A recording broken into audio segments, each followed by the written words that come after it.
પ્રકરણ 5 વનવાસી, વિચરતી જાતિ અને સ્થાનિક સમુદાય. વિદ્યાર્થી મિત્રો, આજે આપણે આ પાઠમાં વનવાસી, વિચરતી જાતિ અને સ્થાનિક સમુદાય વિશે વિસ્તારથી માહિતી મેળવીશું. આપણે આગળ જોયું કે કેવી રીતે રાજ્યોનો ઉદ્ભવ અને તેમનું પતન થયું. આમ છતાં નગરો અને ગામોમાં નવી કળાઓ, હસ્તકળાઓ અને ઉત્પાદક પ્રવૃત્તિઓનો વિકાસ થયો.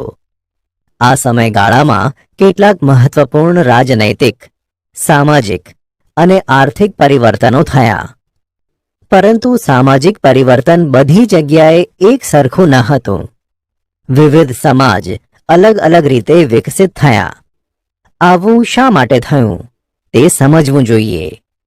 વિદ્યાર્થી મિત્રો, સૌપ્રથમ આપણે જનજાતિઓ અને વિચરતી જાતિઓ વિશે માહિતગાર બનીએ.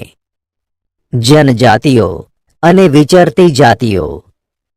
મોટા શહેરો અને રાજ્ય વિસ્તારોથી દૂર સદીઓથી પોતાની સંસ્કૃતિ અને ઓળખને પ્રસ્થાપિત કરતો એક વિશિષ્ટ સમાજ પણ ભારતમાં વસતો હતો, જેને આપણે જનજાતીય સમુદાય કે વનવાસી સમુદાયના નામથી ઓળખીએ છીએ.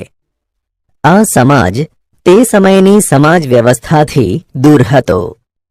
પ્રત્યેક જનજાતિના સભ્યો કબીલાઈ પ્રથાથી એકબીજા સાથે જોડાયેલા હતા. તેઓ શિકારી, સંઘરાખોર અને પશુપાલક તરીકે તો થોડે ઘણે અંશે ખેતી દ્વારા પોતાનું જીવન જીવતા હતા. જંગલ અને પ્રકૃતિ તેમના જીવન પર સૌથી વધુ અસર કરતા પરિબળો હતા. તેમના ઘરો પ્રાકૃતિક સંસાધનોથી જ બનેલા હતા. આમાંની કેટલીક જાતિઓ એક જગ્યાએથી બીજી જગ્યાએ ભટકતી રહેતી હતી, જેને આપણે વિચરતી કે વિમુક્ત જાતિ તરીકે ઓળખીએ છીએ. જનજાતિના લોકો જમીન અને જમીન પેદાશો પર સંયુક્ત રીતે નિયંત્રણ રાખતા અને પોતાના બનાવેલા નિયમોને આધારે પરિવારોમાં તેની વહેંચણી કરતા. તેઓનું જીવન સામૂહિક સ્વરૂપનું હોવાથી તેમની અર્થવ્યવસ્થામાં પણ સામૂહિકતાનો સિદ્ધાંત જોવા મળે છે.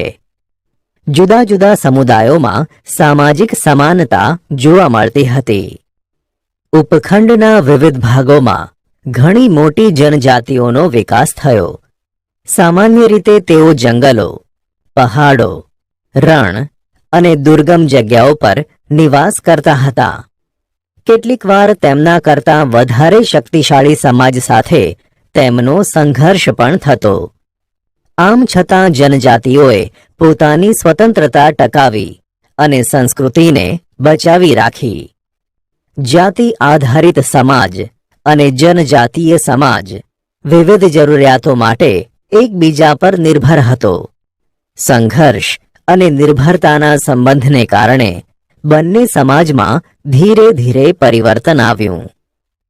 વિદ્યાર્થી મિત્રો, હવે આપણે વનવાસી અને વિચરતી જાતિના લોકો તથા તેમના ભૌગોલિક સ્થાનો વિશે માહિતી મેળવીશું.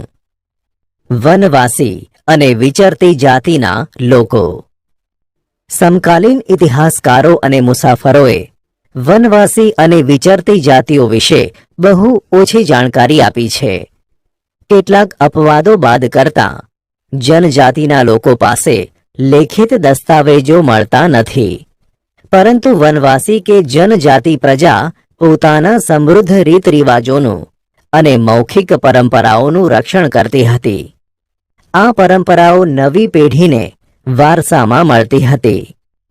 વર્તમાન ઇતિહાસકારો જનજાતિઓનો ઇતિહાસ લખવા માટે આવી મૌખિક પરંપરાઓનો પણ ઉપયોગ કરે છે. ભારતની મુખ્ય જનજાતિના ક્ષેત્રો. ભારતના મોટાભાગના વિસ્તારોમાં જનજાતિની વસ્તી જોવા મળે છે.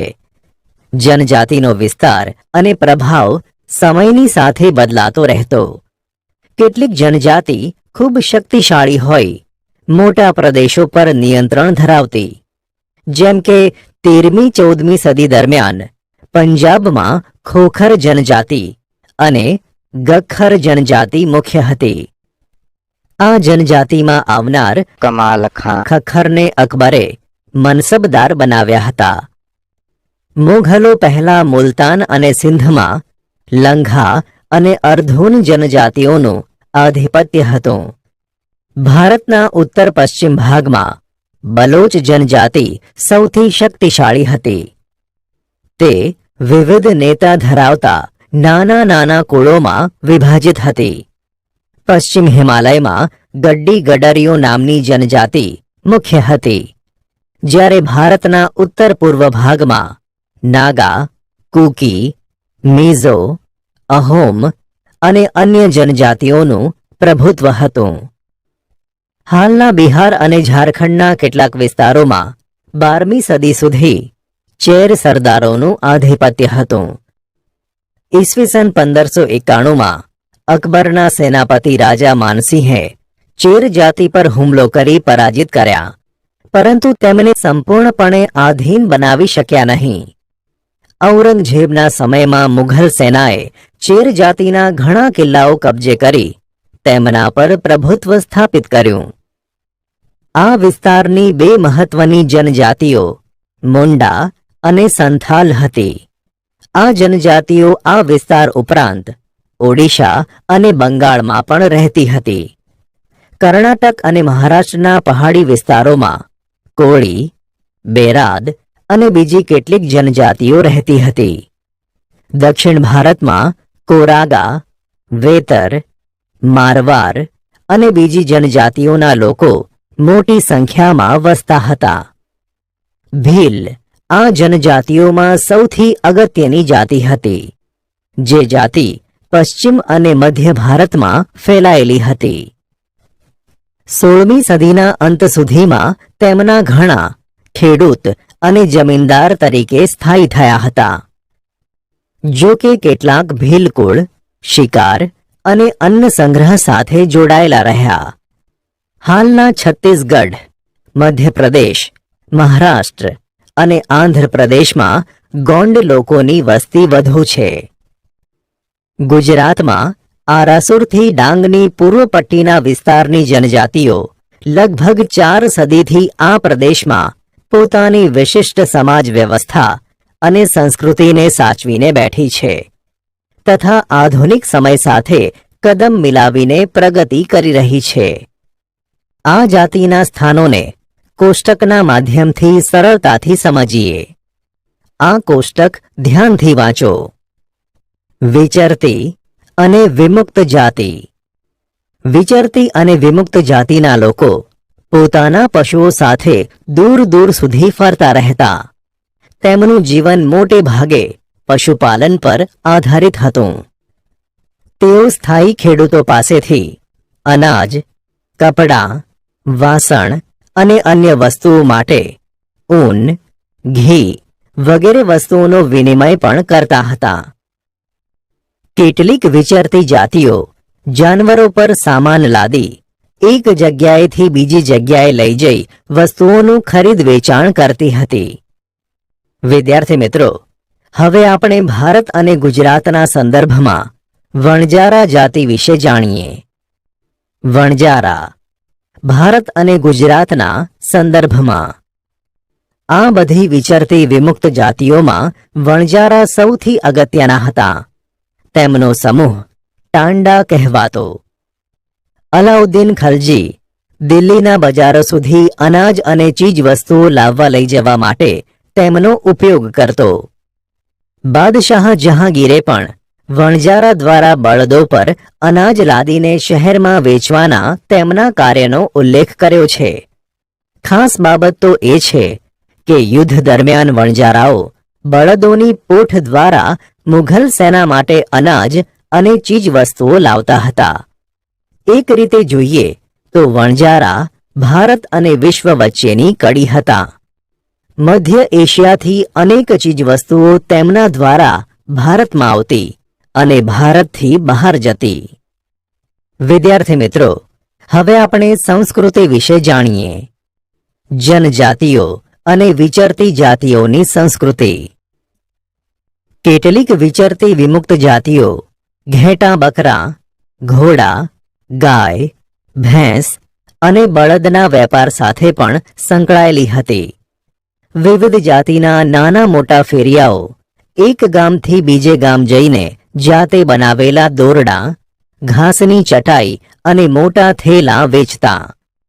કેટલીક વિચરતી વિમુક્ત જાતિઓમાં કાંગસિયા, મોડવાનો સમાવેશ થતો, જે બંગડી અને સૌંદર્ય પ્રસાધનોના વેપાર સાથે જોડાયેલા હતા.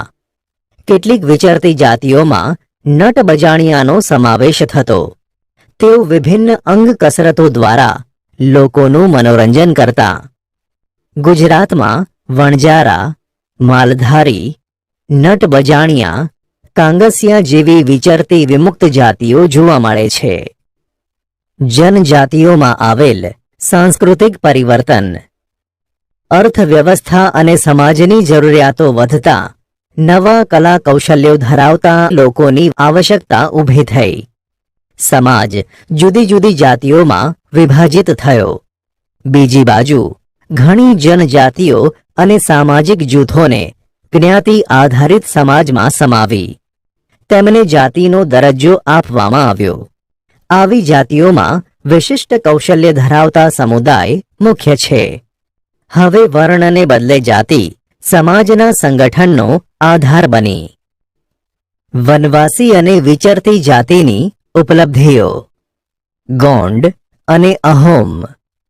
ગોંડ ભારતના ગોંડવાના નામના વિશાળ વન પ્રદેશમાં રહેનારી પ્રજા ગોંડ તરીકે ઓળખાય છે, જે ભારતની જૂની જનજાતિઓ પૈકીની એક છે.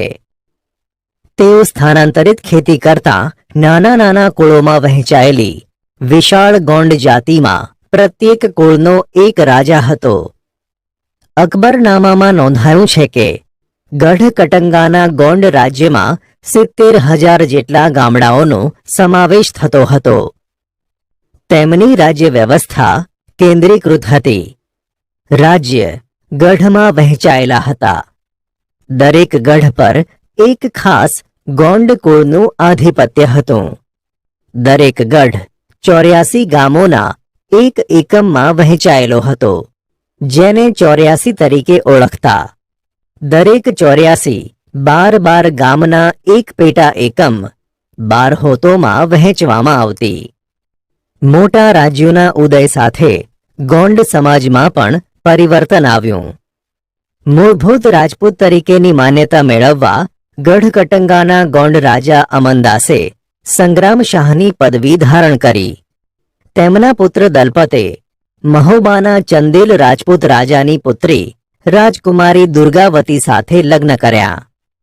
યુવાન વયે જ દલપતનું મૃત્યુ થતાં દુર્ગાવતીએ 5 વર્ષના પુત્ર વીરનારાયણના નામથી શાસન સંભાળ્યું. 1565માં આસિફ ખાનના નેતૃત્વ હેઠળની મુઘલ સેનાએ દુર્ગાવતીને હરાવી. રાણી અને તેમનો પુત્ર યુદ્ધમાં લડતા લડતા મૃત્યુ પામ્યા. ગઢકટંગા રાજ્ય હાથીઓના વેપાર દ્વારા પુષ્કળ ધન કમાયું હતું. ગઢકટંગા પર વિજય મેળવી મુઘલોએ પુષ્કળ ધન અને હાથીઓ મેળવ્યા. તેમણે રાજ્યનો મોટો ભાગ પોતાના નિયંત્રણમાં રાખ્યો, જ્યારે બાકીનો ભાગ વીરનારાયણના કાકા ચંદર શાહને આપ્યો. ગઢકટંગાના પતન બાદ નિર્બળ બનેલ ગોંડ રાજ્ય શક્તિશાળી બુંદેલો અને મરાઠાઓના આક્રમણ સામે ટકી શક્યું. અહોમ. અહોમ લોકો 13મી સદીમાં હાલના મ્યાનમારથી આવી અસમની બ્રહ્મપુત્ર નદીના ખીણ વિસ્તારમાં વસ્યા. તેમણે ભૂઈયા એટલે કે ભૂસ્વામી અથવા જમીનદારની જૂની રાજકીય વ્યવસ્થાને બદલી એક નવા રાજ્યની સ્થાપના કરી.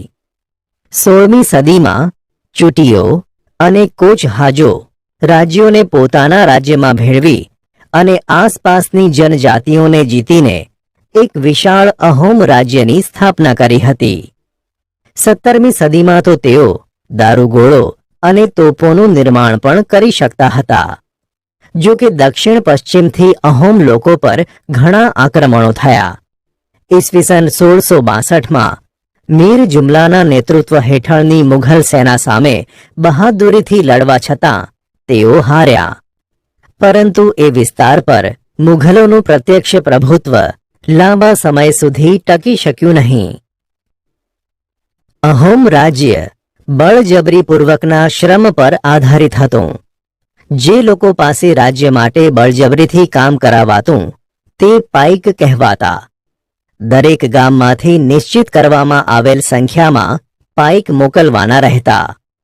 વસ્તી ગણતરીને આધારે વધુ વસ્તી ધરાવતા વિસ્તારોમાંથી ઓછી વસ્તીવાળા વિસ્તારોમાં લોકોને ખસેડવાથી અહોમ કુળ તૂટી ગયા. 17મી સદીના પ્રથમ દશકમાં વહીવટી વ્યવસ્થા કેન્દ્રીકૃત બની. વર્તમાન કાયદાઓ અને જોગવાઈઓ અનુસાર કોઈ વ્યક્તિ પાસે બળજબરીપૂર્વક કામ કરાવવું એક ગુનો ગણાય છે, જે આપણે સૌ જાણીએ છીએ. આ જનજાતિના તમામ પુરુષો યુદ્ધના સમયે સેનામાં જોડાતા અને અન્ય સમયમાં સિંચાઈ વ્યવસ્થા જેવા સાર્વજનિક કાર્યો કરતા. અહોમ લોકોએ ચોખાની ખેતીની નવી પદ્ધતિઓ અમલમાં મૂકી. અહોમ સમાજ કુળમાં વહેંચાયેલો હતો.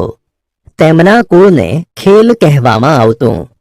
ઘણા ગામો પર ખેલનું નિયંત્રણ રહેતું. ખેડૂતને ગામ સમાજ દ્વારા આપવામાં આવેલ જમીન ગામ સમાજની સંમતિ વગર રાજા પણ પાછી લઈ શકતો ન હતો. શરૂઆતમાં અહોમ લોકો જનજાતીય દેવતાઓ એટલે કે પ્રકૃતિના દેવતાઓની ઉપાસના કરતા હતા. રાજા દ્વારા મંદિરો અને બ્રાહ્મણોને જમીનનું દાન આપવામાં આવતું. ઈસવીસન 1714 થી ઈસવીસન 1744ના શિબસિંહના સમયમાં હિન્દુ ધર્મ ત્યાંનો મુખ્ય ધર્મ બની ગયો હતો. હિન્દુ ધર્મ અપનાવ્યા છતાં અહોમ રાજાઓએ પોતાની પરંપરાગત માન્યતાઓ સંપૂર્ણપણે છોડી નહીં. અહોમ સમાજ એક અત્યંત સુસંસ્કૃત સમાજ હતો. કવિઓ અને વિદ્વાનોને જમીન દાનમાં આપવામાં આવતી. નાટ્ય પ્રવૃત્તિને પ્રોત્સાહન આપવામાં આવતું. સંસ્કૃતની અગત્યની સાહિત્યિક કૃતિઓનો સ્થાનિક ભાષામાં અનુવાદ કરાવવામાં આવ્યો હતો. બુરંજી નામની ઐતિહાસિક કૃતિને પહેલા અહોમ ભાષામાં અને પછી આસામી ભાષામાં લખવામાં આવી હતી. ગુજરાતમાં ડાંગ અને અન્ય પૂર્વીય પટ્ટીમાં આવા જનજાતીય રાજ્યો જોવા મળતા હતા. સંતરામપુર, દેવગઢ બારિયા તેમજ ડાંગની રાજ્ય વ્યવસ્થા અને સંસ્કૃતિ વિશિષ્ટ હતી. તેમના તમાશા, ભવાડા અને ઠાકરિયા જેવા નૃત્યો વિશ્વવિખ્યાત થયા છે. ડાંગમાં ડાંગ દરબાર પ્રતિવર્ષ ભરાય છે, જેમાં રાજાઓને વર્ષાસન આપવામાં આવે છે. વિદ્યાર્થી મિત્રો, હવે આપણે નવી જનજાતિઓના માળખા વિશે જાણીએ. બદલાતો સમય, નવી જનજાતિઓનું માળખું. 16મી અને 17મી સદી સુધીના જનજાતિના ઇતિહાસને આપણે સમજવાનો પ્રયત્ન કર્યો. કાળાંતરમાં અનેક જનજાતિઓમાં વ્યાપક પરિવર્તનો આવ્યા. વર્ણ આધારિત સમાજ અને આદિવાસી સમાજના લોકોના એકબીજા સાથેના સંપર્કને કારણે બંને સમાજમાં પરિવર્તન આવ્યું. વિવિધ જનજાતિઓએ જુદી જુદી આજીવિકા અપનાવી. સમય જતાં તેમાંની ઘણી જનજાતિઓ જાતિ આધારિત સમાજનો ભાગ બની. જો કે ઘણી જનજાતિઓ હિન્દુ ધર્મ અને જાતિ વ્યવસ્થાથી મોટે ભાગે દૂર રહી. કેટલીક જનજાતિઓએ સુસંગઠિત વહીવટી વ્યવસ્થા ધરાવતા મોટા શક્તિશાળી રાજ્યોની સ્થાપના કરી, જેથી તેઓને તેમનાથી મોટા અને વધુ જટિલ સામ્રાજ્યો સાથે સંઘર્ષ થયો. વિદ્યાર્થી મિત્રો, હવે આપણે જે શીખ્યા તેનો સારાંશ જાણીએ. જનજાતિઓ અને વિચરતી જાતિઓ. પ્રત્યેક જનજાતિના સભ્યો કબીલાઈ પ્રથાથી એકબીજા સાથે જોડાયેલા હતા. ઉપખંડના વિવિધ ભાગોમાં ઘણી મોટી જનજાતિઓનો વિકાસ થયો. ભારતના મોટા ભાગના વિસ્તારોમાં જનજાતિની વસ્તી જોવા મળે છે. મુઘલો પહેલા મુલતાન અને સિંધમાં લંઘા અને અર્ધૂન જનજાતિઓનું આધિપત્ય હતું. ગુજરાતમાં આરાસુરથી ડાંગની પૂર્વ પટ્ટીના વિસ્તારની જનજાતિઓ લગભગ 4 સદીથી આ પ્રદેશમાં પોતાની વિશિષ્ટ સમાજ વ્યવસ્થા અને સંસ્કૃતિને સાચવીને બેઠી છે. વણજારા ભારત અને વિશ્વ વચ્ચેની કડી હતા. ભારતના ગોંડવાના નામના વિશાળ વન પ્રદેશમાં રહેનારી પ્રજા ગોંડ તરીકે ઓળખાય છે, જે ભારતની જૂની જનજાતિઓ પૈકીની એક છે. ગઢકટંગાના ગોંડ રાજ્યમાં 70,000 જેટલા ગામડાઓનો સમાવેશ થતો હતો. અહોમ લોકો 13મી સદીમાં હાલના મ્યાનમારથી આવી અસમની બ્રહ્મપુત્ર નદીના ખીણ વિસ્તારમાં વસ્યા. બુરંજી નામની ઐતિહાસિક કૃતિને પહેલા અહોમ ભાષામાં અને પછી આસામી ભાષામાં લખવામાં આવી હતી. સંતરામપુર, દેવગઢ બારિયા તેમજ ડાંગની રાજ્ય વ્યવસ્થા અને સંસ્કૃતિ વિશિષ્ટ હતી. તેમના તમાશા, ભવાડા અને ઠાકરિયા જેવા નૃત્યો વિશ્વ વિખ્યાત થયા છે.